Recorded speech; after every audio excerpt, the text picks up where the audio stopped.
You can call me on a cell phone. You can call me on a flip phone. You can call me on my flip phone. My name's Terry Greer. This is my Sunbeam Wireless. Today is Sunday, November 23rd. And about 3 years ago in 2022, I sat at this exact bench. I would think it was right around Thanksgiving. So I think it was this is Thanksgiving week of 2025. And that video has had up to 7,000 views. And I wanted to make a follow-up video. Very timely, right? So, and I've got some ideas. I want to get you up to date on what I'm currently doing, and also 3 or 4 things that I have learned that I think will be of help to you. So let's get into it. The first question is, because I speak to a lot of you through email. People find me on email. Feel free to give me an email. I'm going to have a link down below so that you can email with me if you want. And if I can be of help, let me know. Because I'm just a regular guy in Cedar Park, Texas, which is right outside of Austin. I'm a very small channel, like 300 subscribers. No one gives a shit. And all of a sudden I get like 7,000 views on a video. Like if I get 50 views, that's a lot. So I appreciate people giving me some attention. So unfortunately, because of life lessons and some life circumstance and some of the things that I have done that I'll let you know about, I took the SIM card out of this and put it into my iPhone, which is what I'm recording with right now, with a little tethered. This is actually a wired microphone plugged in, is all I've got. But it wasn't immediate that I slid back into things, meaning overusing my phone, but I hate the feeling of always having to grab a phone when I walk out the door. And I guess even if it's this phone or that phone. But that's the kind of world we live in. And the first message that I really want to give you before I tell you why and all the rest is when I speak with people, or I see things in the comments, but generally when people email me and things like that, they especially younger generation. I'm 57, and there are people that email me that have always had a smart device, a smartphone, and they feel like it's a moral failing, like it's personal judgment upon them that they are addicted to this advice, to a device. And I'm here to tell you, I just want to speak to you if you fall into that camp, that you are okay just the way you are. Whether you use an iPhone, an Android phone, a flip phone, no phone, you are okay. Okay? So this is not a moral judgment, and it doesn't make you better or worse. You have value just the way you are. That's the most important message that I have, because we get out here, and the YouTube culture that we live in is, if I just did this one device, if I use Notion or I use Obsidian or I figure out how to do Apple reminders better, somehow my life is going to be fixed. It's all a lie. That's all a bunch of bullshit. Is it true that you might use one system better than the other? Sure, but spending time trying to figure that shit out is a waste of time. Pick something, use it. The 10% annoyance factor that makes you chase off and look at something else that's shiny, that this is going to solve the problem. It might solve the problem that you're looking to fix, but it's going to have its own problems down the road. So you're going to be right back where you were, not being satisfied. So I wrote some cards for us today.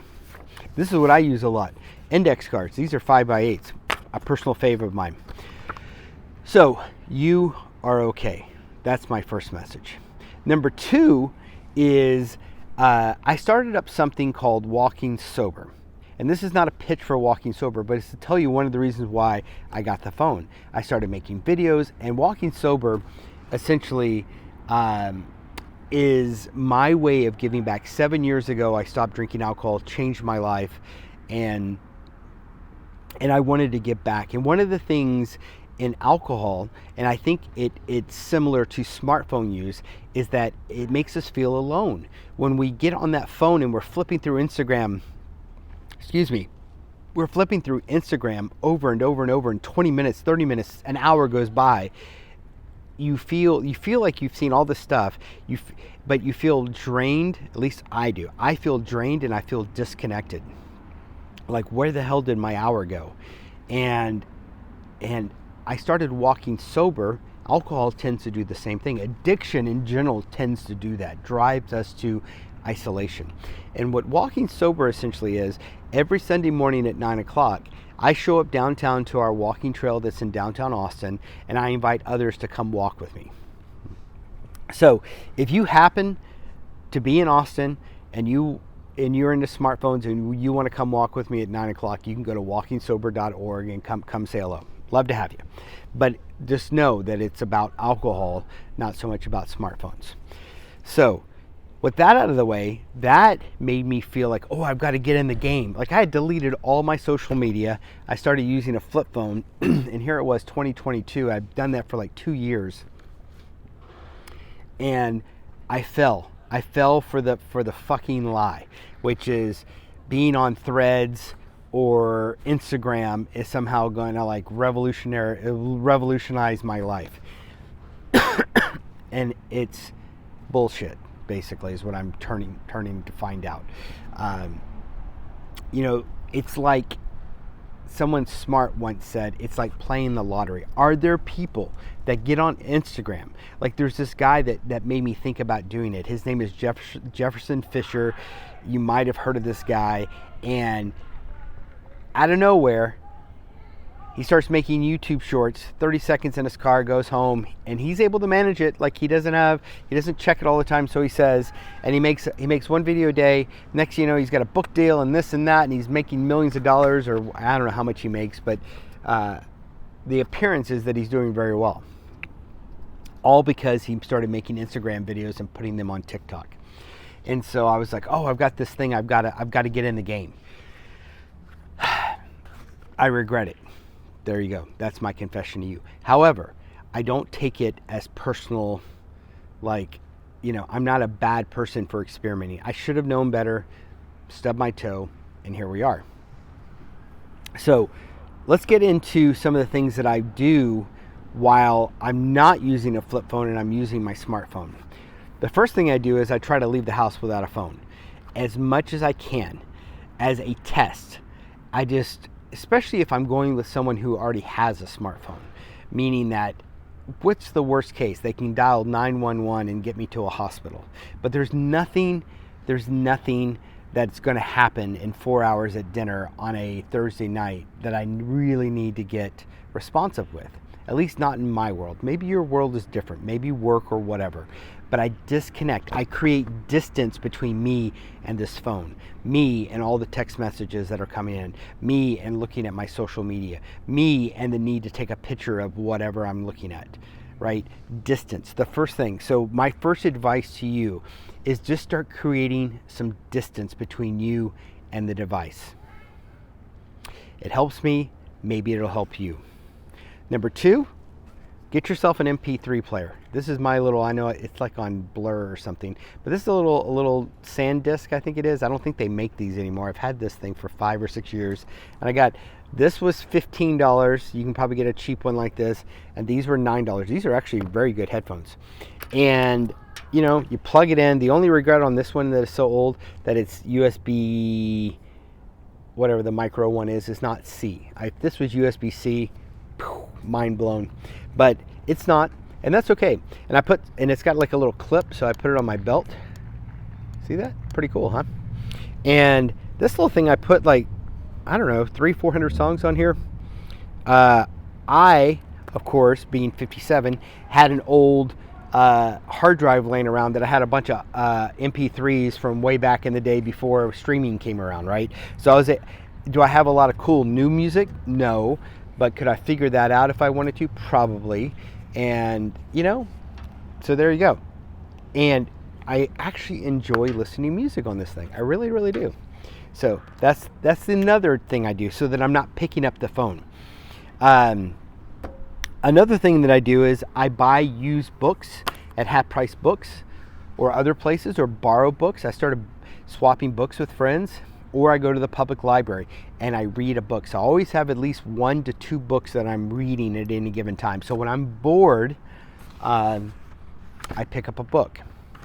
Another, while we're talking about books, is potentially a puzzle book.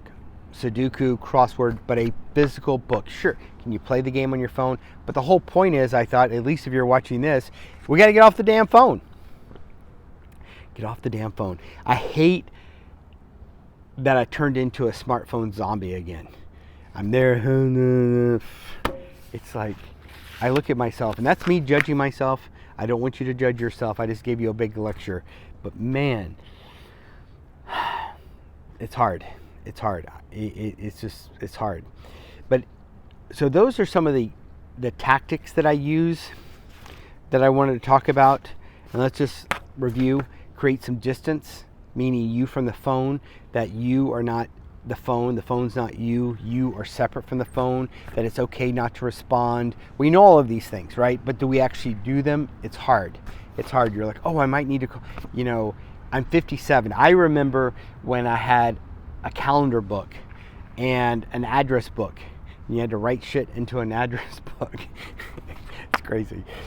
Before email and everything, right? Like when I went to college at LSU, no cell phones, you know, blah, blah, blah. Oh, woe is me. But we did things. We got stuff done. We figured it out. And so create some distance and practice. So if you fail, right, you're going to feel that craving to touch the phone, to look at something. And that's the moment you hold, right? And you're like, no, I promised myself I'm going to create a little distance. And even if you can delay that for like 30 seconds, 45 seconds, a minute, distract yourself. What I would recommend is decide, instead of picking up the phone to look at Instagram, go to the kitchen. I generally have dirty dishes in the kitchen, you know, maybe not a ton, but a couple, or I can unload the dishwasher, or reload the dishwasher, wipe down the counter, do something. Clean up my desk area. Do something to distract, to create the distance. I'm going on and on and on. Hope you're doing well. The last thing I just kind of want to touch on is, I'm curious on, and I'd like to hear from you in the comments if you made it this far in the video, and that is where we were a couple of years ago when I was using the Sunbeam on a daily basis. Speaking of which, before I get too much further, I went on US Mobile and I bought this in August, a new SIM card, so I could pop this in. This was $100 for a whole year, and I haven't activated it yet, but a whole year. I've already got the phone, $100 for 12 months. What does that come out? Less than $10 a month, and it's on like unlimited talk and text. Insane. And yet I'm giving, I don't know how much money for a stupid cell phone service. All right, if you're still with me, get to the point. And that is, we think as technology moves forward, right? There's winners and there's losers. There's winners and there's losers. And we think that, oh, as I move forward with my smartphone, I'll just be able to go back. I'll just be able to go back, like finding MP3s for this. It's hard to go back. No one's selling them anymore. You got to find them. I guess you could do iTunes, but outside of iTunes, where do you get MP3s? I haven't really researched it yet. Are they still $1? I don't know. I was downtown today and I had to park, and it required an app, right? So it's like, how do I go parking without a smartphone? Restaurants now more and more are having, like, you know, where you have to have the tap thing, which I know you can do with a credit card and you don't have to have a phone, but they're just pushing us towards where you need to use some type of technology. And people often say, like in isolation, well, it's just a parking app. It's not that big of a deal. But it's the whole thing, right? When that rolls all together, it becomes overwhelming. I can definitely see how it can become overwhelming. And now you have the AI layer that's involved, and giving AI all this information, you know, and talking to it, which I use AI from time to time for my work. I totally understand it. It can be tremendously of value, but is it good for our mental health? And where are those boundaries? And I think it would be helpful for me and for you to have these type of conversations together, just to sort of set some boundaries, right? Anything with a good relationship should have some boundaries. So as I bring this to a close, I just want to say that I decided recently. I'm calling these little segments No-Fi Nation, just because I made it up. And I'm going to have a little newsletter. I'll probably send out a little encouragement once a week. And if you want to email me, that's great. And I'm going to do more of these. So if you have questions and you want to encourage me to do more of these, put something in the comments to get my attention, because or maybe share the video with someone else. I don't know. But it'd be great. It'd mean a lot to me. Thank you for everyone who has reached out to me via email. I respond, unless you're crazy, which no one really has, but I respond to people when they email me, and I'll respond to you. So, wish you the best. I'm going to get on with life. You get out there and get on with your life. And just remember, you can call me on a cell phone, or you can call me on my flip phone. That's our song, right? Take care. See you next time.